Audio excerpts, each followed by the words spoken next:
আমার কথার উপরে কথা বলাটা তোমার স্বভাবে দাঁড়িয়ে গেছে। যা বোঝো না তা নিয়ে কথা বলো না। না, আমার মেয়ে আমি বুঝবো কেন? তুমি দিন রাত ব্যবসায় ডুবে থাকো, তুমি সবই বোঝো। হ্যাঁ বুঝি।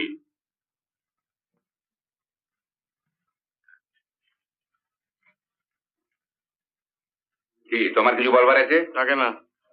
আমি বলছিলাম যে যশোর বিয়েটা বীরেন্দ্রের সঙ্গে দিলে ভালো হতো। কে বীরেন্দ্র? আগে আমাদের বীরেন্দ্র। তোমাদের বীরেন্দ্র? ও, তোমার সম্বন্ধী বীরেন্দ্র? হ্যাঁ, ওদের খুব আগ্রহ। আসলে খুব আগ্রহটা কার? ওদের বাড়ি সকলে। তোমার বোনকে ঘরে নেবার আগ্রহ অনেকেরই থাকতে পারে, অন্যের আগ্রহের কথা ভেবে কাজ নেই। তোমার বোনের বিয়ে আমাদের আগ্রহ অনুযায়ী হবে।